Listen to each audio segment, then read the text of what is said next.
This is Colby Launchbaugh, EA Sports Madden NFL. Make sure you check out Sports Gamers Online.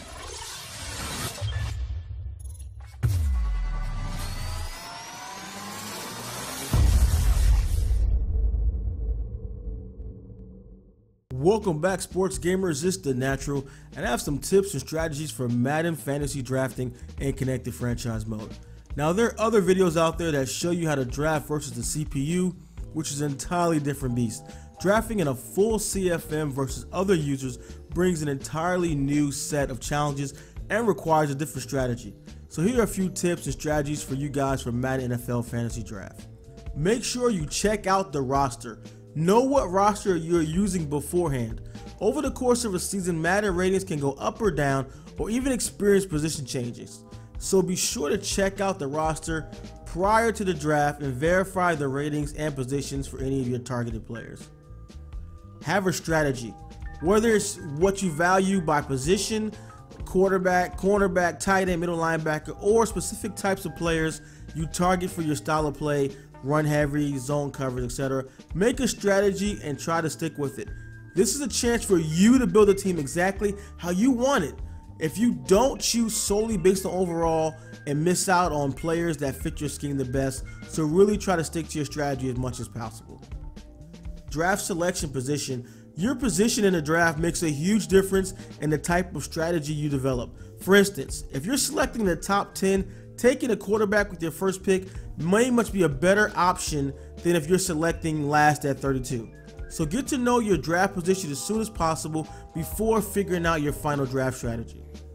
CPU versus user. Find out exactly how many CPU teams there are going to be in your draft, because how a human chooses players is completely different than how the CPU does. The CPU tends to value quarterback, pass rushers, and youth the most at all positions.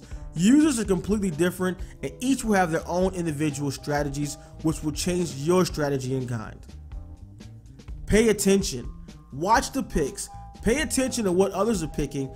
Try to anticipate the run on specific positions and get ahead of it. This is especially important when drafting in the top 5, and there will be a large gap in between your selections. So really pay attention to the board, because it does make a difference. Maybe in the later rounds, if you have to go away, but for the most part, you want to stay there and watch and keep track of what the guy's selecting and see who's coming off the board. Age and development. Be sure to pay attention to the development and age of players that you select in the draft.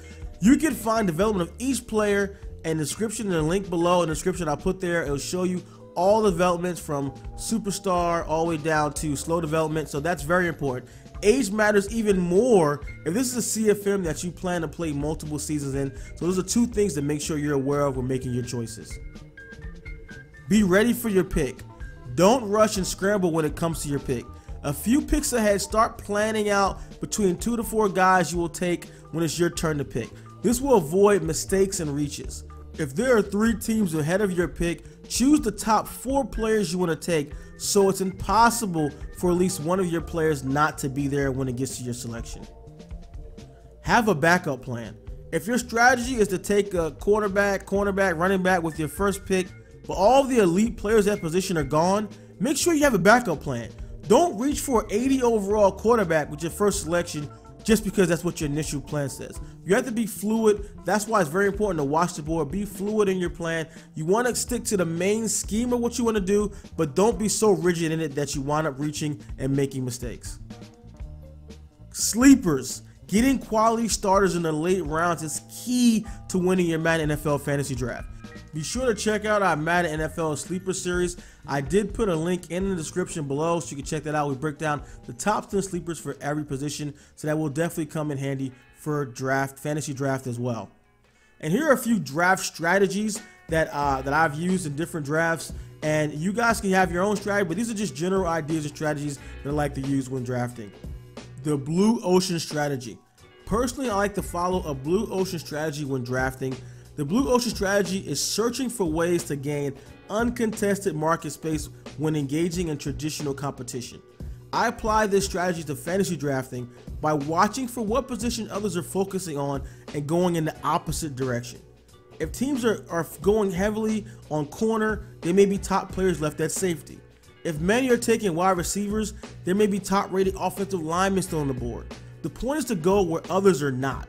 Be sure not to do this and sacrifice your overall draft strategy though. The domination strategy. The domination strategy is when you go all out for a select group, meaning to draft heavily in one or two positions for your team, like bookend pass rushers, two or three lockup corners, a left tackle and a left guard combo, or two highly rated cover 2 safeties. One of my favorites is the top DT, top MLB, and top free safety combo, so you're totally strong up the middle on defense. There have been some all-time great NFL defenses that use this same strategy, like the '85 Bears, the old school Buccaneers, and even recently the Carolina Panthers using that same strategy of a top DT linebacker safety combo there. Team versatility. Selecting players on both sides of the ball that excel at multiple positions. For example, a fullback like Marcel Reese that can also play tight end. A tight end like Jimmy Graham who can also play wide receiver. A DB like Tyrann Mathieu who can play corner, nickelback slot, and safety. Also players like wide receiver Tavon Austin who excel at returning kicks and punts. This will allow you to move these players around to cover weaknesses you may have in another area.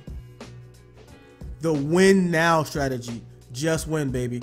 Many CFM vets see age 30 as a death knell for Madden players. Take advantage of this and grab those high-rated but older players that others pass on. Most leagues won't go more than a few years, so this probably won't hurt you as much as people think. I have seen highly rated players go well into the later rounds because they are 30 plus. Draft those guys and let them show the league they still have some juice left. Well, that's it, guys. Hopefully you enjoyed those Madden 16 Fantasy Draft tips. If you did, smash that like button and subscribe for more than Madden 16. This is The Natural with Sports Gamers Online. I'm out. Welcome back, sports gamers. It's The Natural, and I have a Madden 16 scouting and combine guide for our connected franchise ballers out there that breaks down the scouted letters and combine results for the undrafted rookies. This will give you a jump on your competition in the draft with your CFM leagues. This guide will show you what attributes the scouted letters and combine results translate to. When scouting, always try to narrow it down to positions of need and scout every player for that position. Initially scout the first 2 skills, and if they are C+ or higher,